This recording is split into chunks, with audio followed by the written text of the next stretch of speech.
Welcome back to another episode of Rune Walking in Modern Times. I'm Ken Edwards, your host,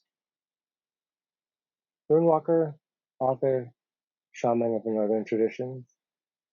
It's been a few weeks, and my apologies for that, but life just seemed to have a lot happening for me, and it wasn't in the cards, so to speak, to be able to put out podcasts for the last few weeks. So I'm back today.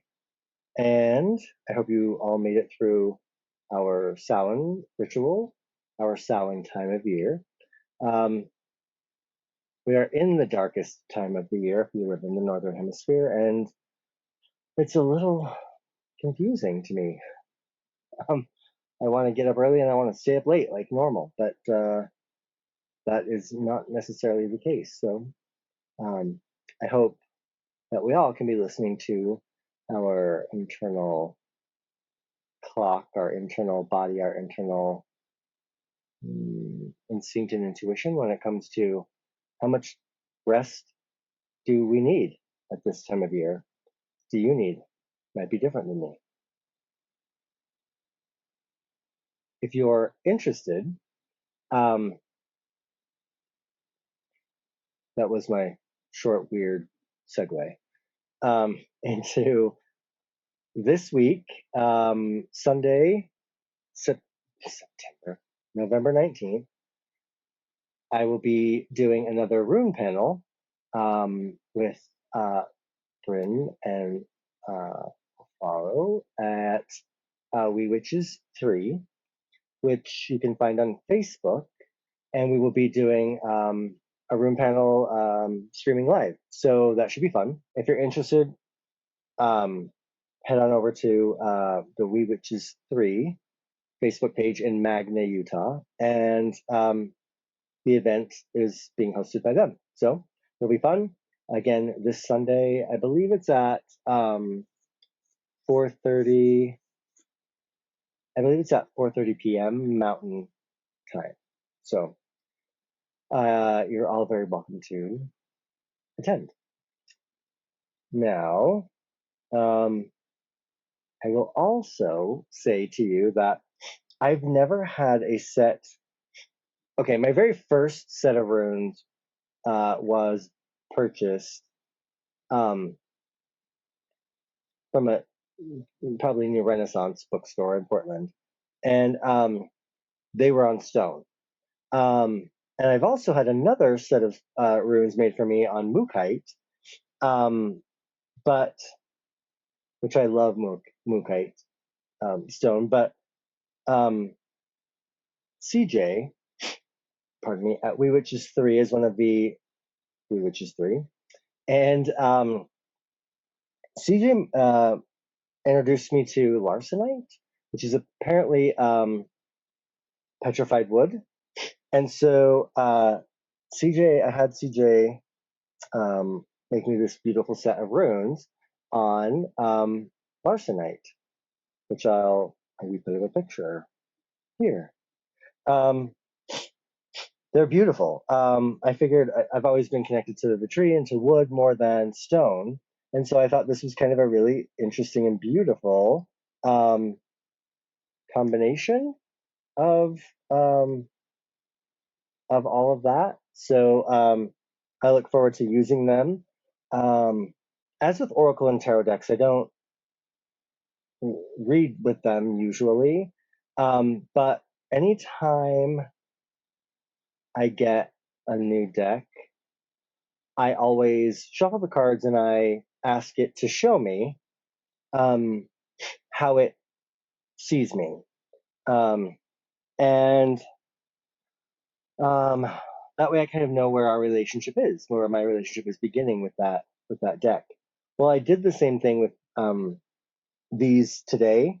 And the one I picked was Gar, which was pretty fucking accurate. And so on the picture that you'll see of these, you'll notice that there are red dots on them. That's because I blooded them today. So Anyway, yeah, beautiful larsenite petrified wood rune set with 33. So if you're looking for a set of 33, you all know that I've mentioned Jared in the past, Rowan Wolf Runecraft. Now CJ from We Witches 3 can make those for you as well. And I can also make commissioned art, or well, art, but also commissioned rune sets. So if you're, pardon me, fall, a little bit of allergies. If you are interested, any of those sources are great. Now, let's see. Where should we go from here? I will tell you, I recorded this once, and the sound was really shitty. So I said, we're not going to do that. And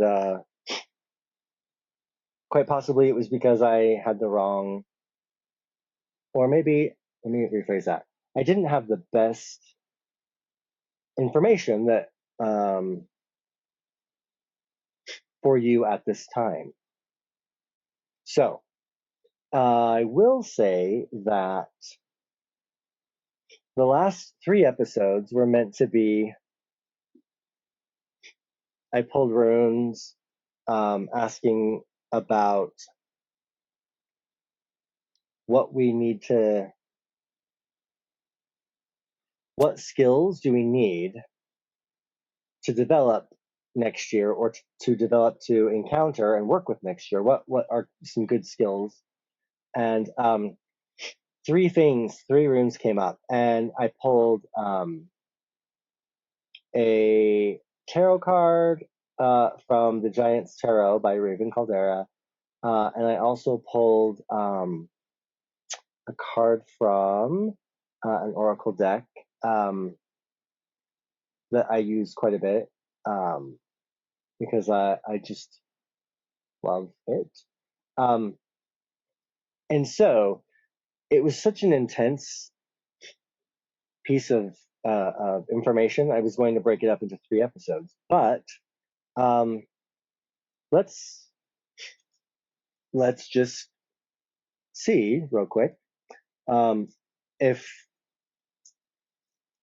I need to go back to that information, or if we need to just start with a new poll. So it's going to be a yes/no question. If you don't have a yes/no form of divination for yourself, you probably should get one. I have a bag of beads, various colors of beads that I use during soul map readings. And so those I use for a yes/no divination, which actually works pretty well. So my question will be, do we go back to those 3 runes I pulled previous and look at those skills for this episode of Rune Walking in Modern Times?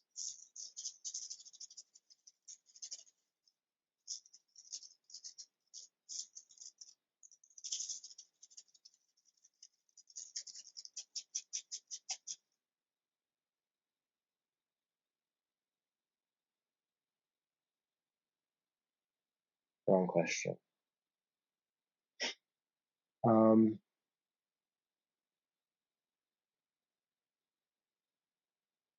Okay. So let's do this. I'm just going to pull runes for this episode, which will be published on the 15th of November. Yeah, I feel like that's appropriate. Let's just pull runes for this episode, and not worry about that for now.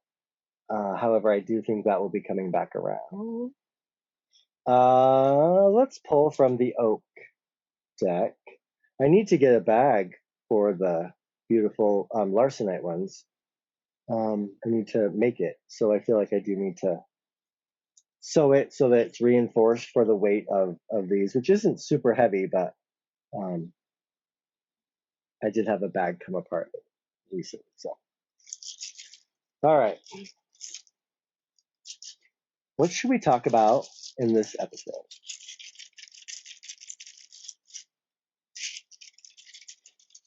One, we should talk about flow. If and wandering and meandering and aimlessness. Those are all okay and those are all good things. We need those times. It allows for us to experience new possibilities without being so highly directed into one spot.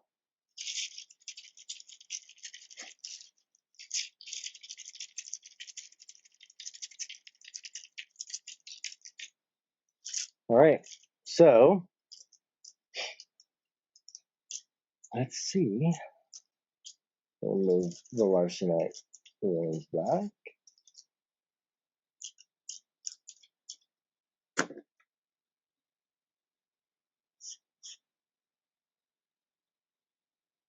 Okay, 4 runes.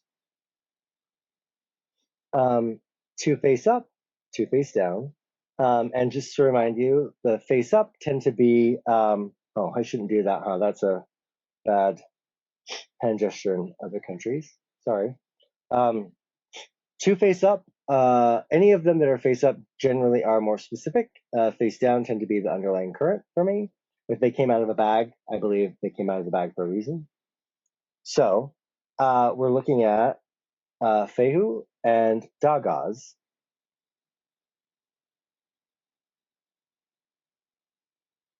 As face up, which let's just go ahead and throw out there that it's the beginning and the end, the alpha and the omega, if you're looking at the 24 Futhark. And it also, the funny thing is when I saw Dagaz, I immediately was taken to winter solstice.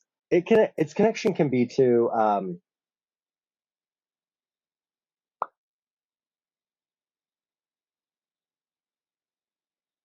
traditionally is summer solstice. However, I do see it as both of the solstices, and in fact, I do see it as actually more of a connection to the dawn of the winter solstice, because that's when the sun is coming back, and because this rune connects to dawn and things getting brighter after the darkness, I do connect it a little bit more to winter solstice. So, management of resources or worth or value, and solstice. So, which is not far off. Let's look at the underlying currents. We have Ak and Kenaz. So, Ak being a rune of the oak tree, sovereignty, enduring, grounded strength, rooted strength, not pushing. Kenaz being our way to see in the dark. With Ak and Kenaz together, it's very much about functioning as your own ecosystem and being able to guide yourself, or understanding that you have the guidance system within you. And yeah, so now having an understanding that the underlying current in this is that you will be, or we will be, getting more into, I don't love the word sovereignty, and it's being your own, being responsible for yourself, accountable, all of these things, and realizing that, like an oak tree, you can provide an ecosystem, or you are the ecosystem, I guess.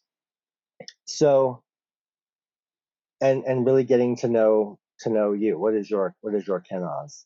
So if that's the underlying, on top, faced up, the more specific things are going to be, oh, of course, Feyu being self-worth, Feyu being, or Fehu being, how do you value yourself? How do you, what kind of value do you place on yourself? Which is super appropriate. And we just came out of Samhain, which is the end of the year. We're now beginning the new year. Now, Samhain is the third harvest. And so now we've put up our harvests for the year to get us through the winter. We've saved some seeds so that we can plant again next year, or that, yeah, that's a good way to put it. But we can't plant immediately.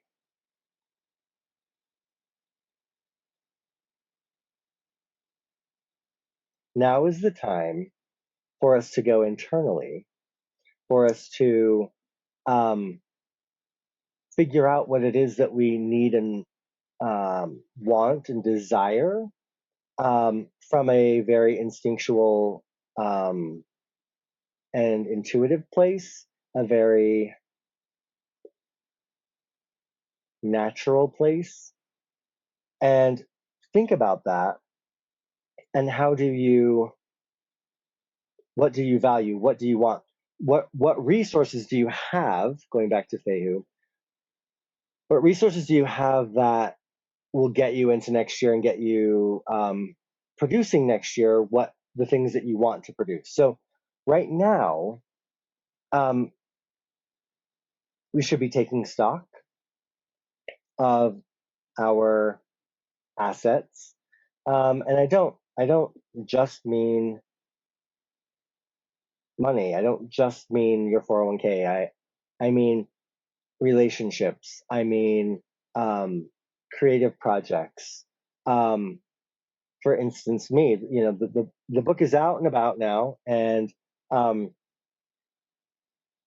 what does that look like for next year? Does that parlay into other things? Does that translate into new and different things? How,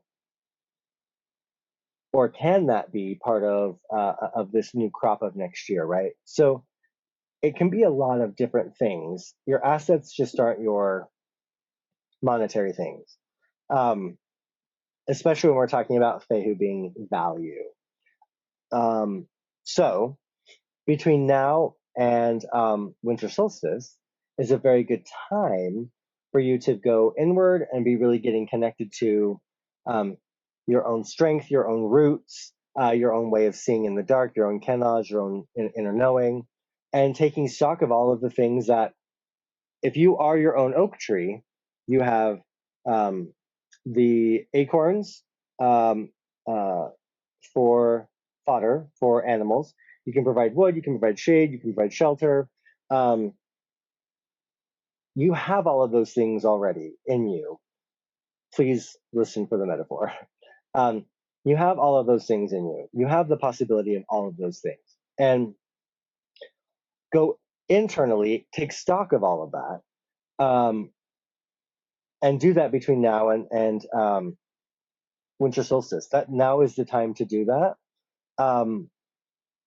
I have a sense that because the quickening is usually around, you know, February 1st for us in the Northern Hemisphere. The quickening will be when things start to peek through, right? So we have time to, we don't have to hurry and get things in the ground now, but we need to know what we want to plant. Famously, Ingrid, in the book, if you want to harvest barley, you have to plant barley. You can't plant corn. So what is it that you really want to do and want to plant next year? So to harvest next season.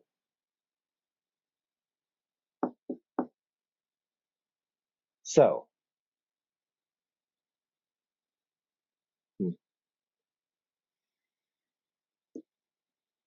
interestingly enough, I feel a bit like we should pull for the southern hemisphere as well. So, that was northern hemisphere, folks. Southern hemisphere, which is your spring moving into summer.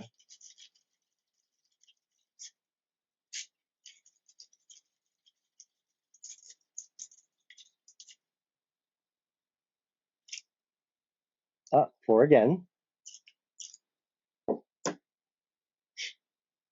Oh, okay. So 2 up, 2 down. The ones that are up are Berkana and Yira. So Berkana, meaning the mother, the rune of the mother, growth, really a rune of discernment as far as what do you care for, what do you call, and Yira being reward after hard work. You're now just beginning agriculturally and possibly personally your own season of planting and taking care of and harvesting. So everything that I talked about for the northern hemisphere folks, you've already done, right? Like you've already been through the quiet time, the internal time, the figuring out what you want time. Now it really is putting the work into what it is that you want. Face down are Rido and Thurzaz. So Rido is a rune of movement. Oh, okay, this kind of makes sense. Movement forward, spiritual ascent, journeying. Thurzaz, a rune of chaos, destruction, storm.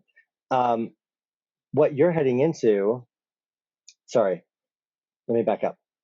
The work you put into and knowing what to care for and what to cull, um, I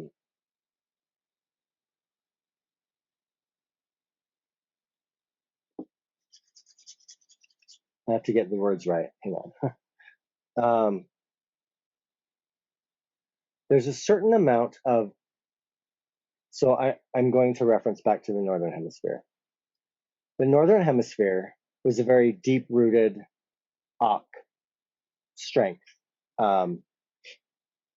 This feels a bit like the things that you are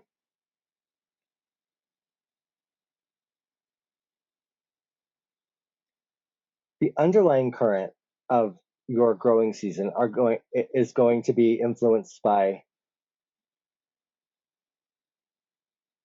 a need to be able to move, a need for adjustment, flexibility. Maybe that's a great word. There's going to need to be some flexibility in it, meaning I don't know. For instance, like planting something that's a little bit more drought tolerant. And that's just the thought off my head because that's where I live, in a more of a desert place. So, but also things that are able to withstand the storm. Now, yes, I'm talking in agricultural terms. If we pull it out of the agriculture metaphor, and we're looking at your own plans and your own ideas and your own goals, what we're looking at is constantly caring for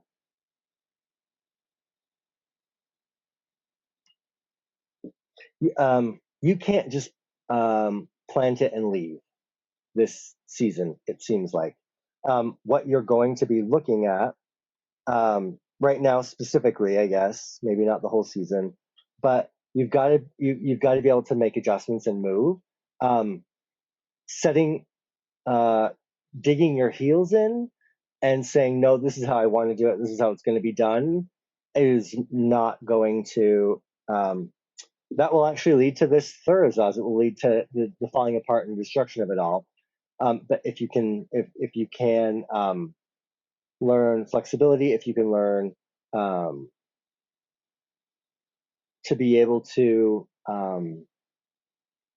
pivot when you need to and make adjustments, that's going to best serve you right now.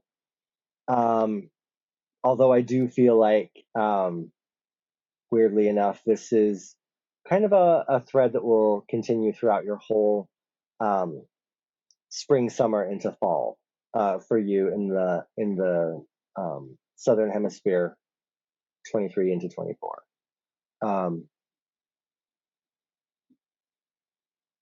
Yeah, you need to be able to pivot.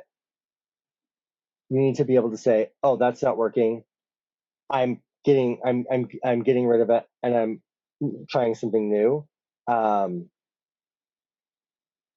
Instead of saying, "Oh, well, we'll just wait and see how it goes," because you'll lose your crop. It takes much more.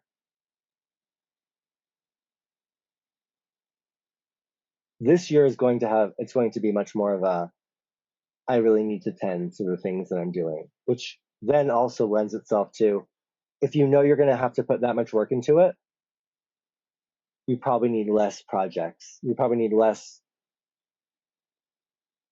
acres to plant because you won't be able to care for it all. So slow it down. That was cool. That was fun. I've never really been prompted to do that before. So, yeah. So that was cool. Yeah. Anyway, I hope you have enjoyed today's Rune Walking in Modern Times, our little look into the runes and our conversation and our dance with them today.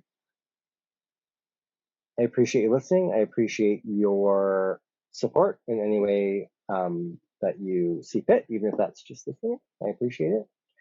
If you haven't, don't forget Runes, Experience and Gnosis of a Modern Runewalker. My book came out October 1st and is available on runewalker.com, also amazon.com, Barnes & Noble. I'm finding it in a few other places now. They're calling them used, but I hope no one bought it and then gave it away. But I don't think that's how that works, right? It's like buying tickets for a concert. You never buy tickets from the venue. You end up buying tickets from the people who purchase them from the venue. So I think that's it for me for now. Again, thank you. And as always, may your weird be filled with health, wealth, strength, and virility.